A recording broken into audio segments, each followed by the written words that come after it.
근데 스테이블 코인은 그게 어떻게 이제 가능하냐라는 건데, 너무 중요한 질문이네요. 딱 착각하는 경우가 있는 것 같아요. 이 스테이블 코인이 있어야 여기서 할 수 있거든요. 네, 안녕하세요. 비트세이빙 채널입니다. 저는 비트세이빙을 운영하고 있는 이장우라고 하고요. 오늘은 스테이블 코인과 관련해서 이야기를 좀 나눠보도록 하겠습니다. 네. 스테이블 코인 되게 많이 들으셨죠? 그만큼 스테이블 코인이 일반인들한테도 많이 알려지고 있는 상태인 것 같아요. 스테이블 코인을 쉽게 좀 설명을 하면, 스테이블이 이제 어떤 스테이블하다, 가치가 안정됐다, 이런 느낌이잖아요. 가치가 안정화된 암호화폐. 그러니까 보통 그 가치가 안정됐다라고 할 때 1달러의 가치를 약간 추종을 하는 그런 이제 암호화폐라고 보시면 될 것 같아요. 암호화폐 코인 하면 여러분들 변동성이 엄청 크다라고 생각을 하잖아요. 근데 스테이블 코인은 1달러의 가치다. 이렇게 생각을 하면은 될 것 같습니다. 네. 자, 그러면 그 스테이블 코인이 1달러 가치에 1달러든 뭐 1원이든 아니면 뭐 1유로든 뭐 1엔이든 이 스테이블 코인을 발행하는 회사가 특정 이제 법정화폐에 이제 고정되도록 설계를 해 놓는 거거든요. 근데 가장 대표적으로 하는 게 이제 달러니까 1달러에 이제 어떤 가격이 연결이 된 스테이블 코인이 가장 많습니다. 그래서 우리가 대표적으로 쓰고 있는 스테이블 코인이 USDT, 테더라고 하는 스테이블 코인이잖아요. USDT가 테더니까 테더사에서 발행한 이제 스테이블 코인이거든요. 1USDT는 1달러입니다, 거의.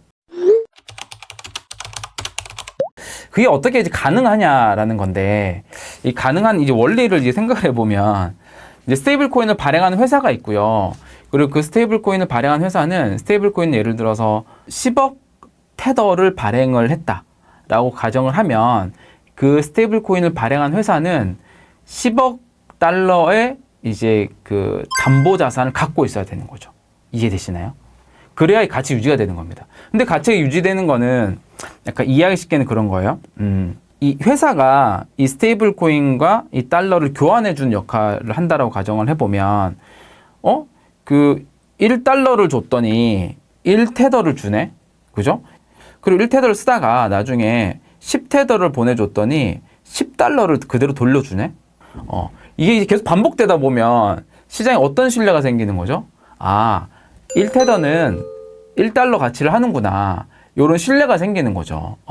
그러면 이제 그 시장에서는 이 1테더라고 하는 1USDT가 마치 1달러 가치처럼 서로 사용이 되는 거예요. 그런 식으로 운영이 되어 있습니다. 그래서 자, 다시 한번 정리하면 스테이블 코인은 이제 대표적으로 달러의 가치에 연동된 코인이다.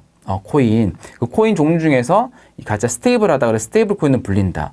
근데 이 스테이블 코인이 유지되기 위해서는 그 스테이블 코인을 발행하는 회사가 있잖아요. 회사가 그들이 발행한 스테이블 코인 양만큼의 자산을 회사가 보유하고 있어야 된다.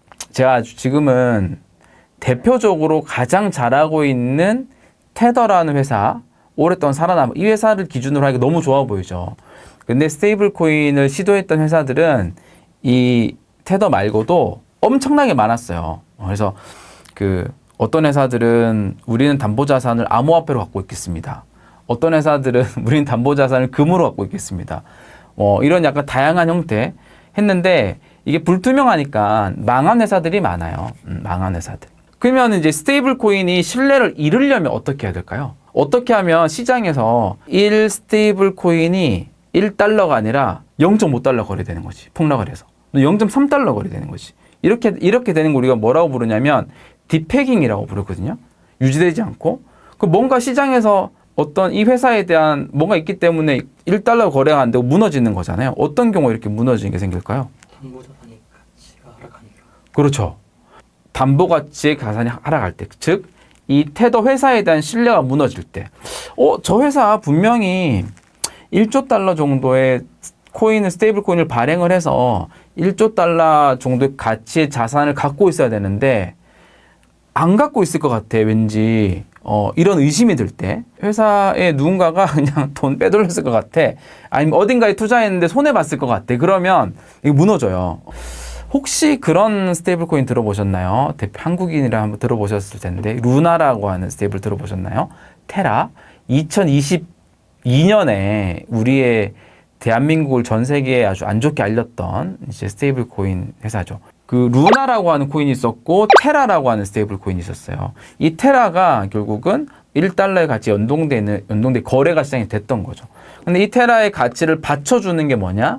여러 가지 이제 알고리즘들이 있었지만 기본적으로는 자기네가 발행한 루나라는 암호화폐가 이 테라라는 스테이블 코인의 가치를 받쳐줬던 거예요. 그러면 어떻게 돼요? 아까 스테이블 코인이 무너진 예를 들었다시피 이 루나라는 자산 암호화폐 가치 폭락을 하면 스테이블 코인이 무너지는 거예요.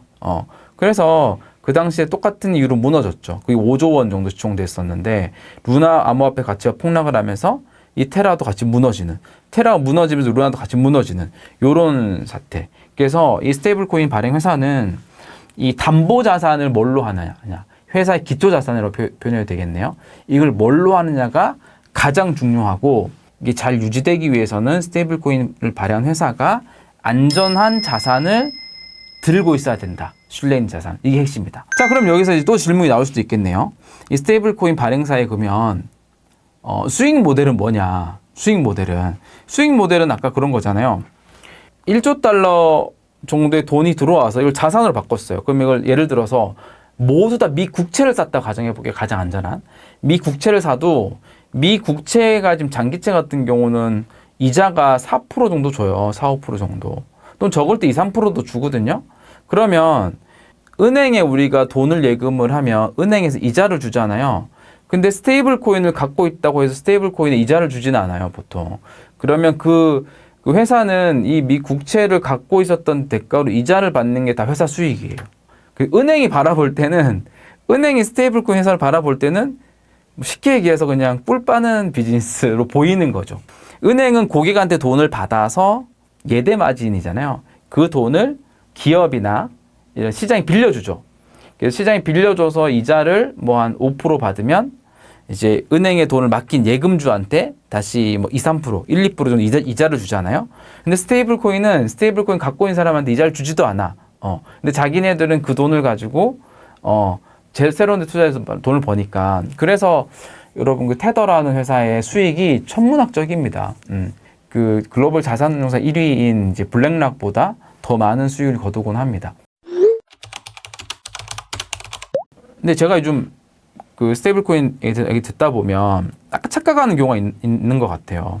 그래서 스테이블 코인을 너무 좋게 보고, 왜냐면 워낙 많이 들으니까 이게 또 대단할 것 같은 거예요. 얘기를 들어보니. 그래서 막 스테이블 코인을 투자하려고 막 이렇게 생각하는 거죠. 근데 여러분들 말씀드렸다시피 그냥 달러의 가치에 연동된 자산이에요. 그러니까 스테이블 코인을 투자한다는 거는 그냥 달러를 투자한다라고 생각하면 돼요. 달러 투자할 생각이 있으면 스테이블 코인 사면 되는데, 근데 그거 달러 투자하기 위해서 코인 투자하진 않으실 것 같고, 보통 코인을 투자한다는 거는 뭐 비트코인이나 이더리움이나 이런 암호화폐처럼 가격이 막 변동하니까 가격이 올라서 팔았을 때 수익을 수취하기 위해서 투자하는 거잖아요. 그래서 이게 알트코인하고 스테이블 코인은 그런 면에서 다릅니다. 스테이블 코인 가격이 움직이지 않기 때문에.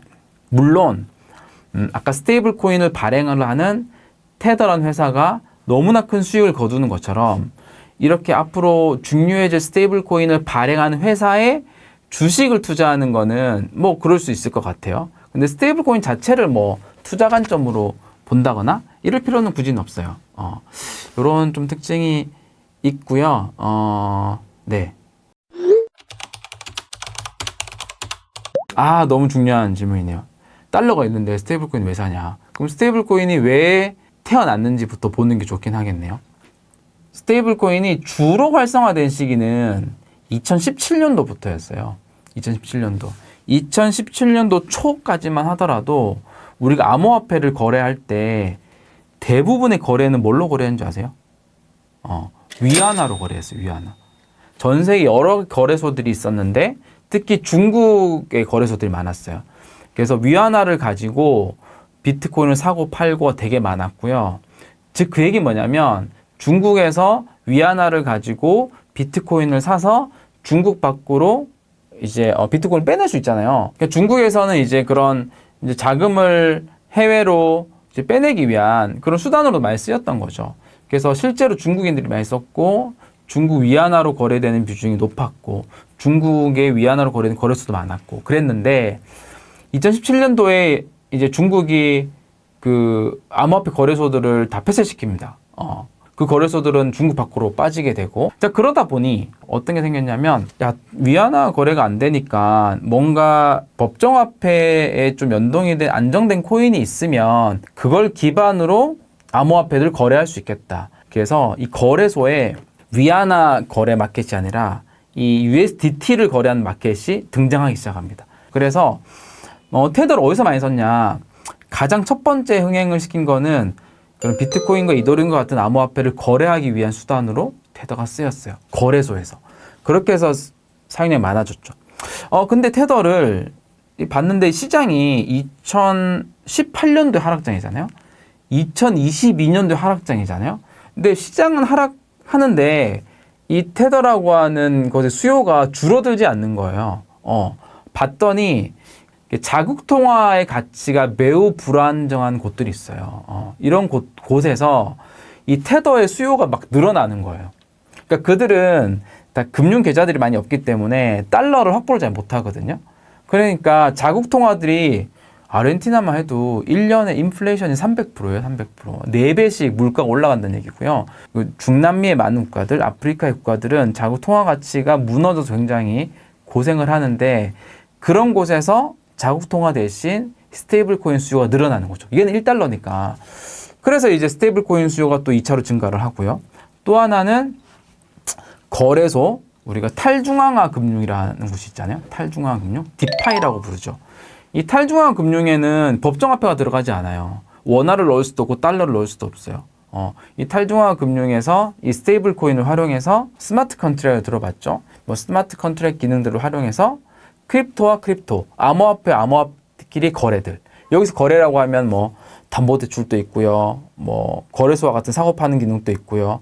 스테이킹과 같은 것도 있고요.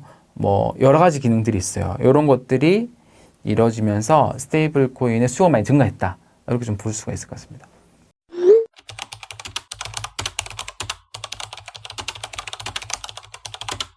한국분이라서 그래요.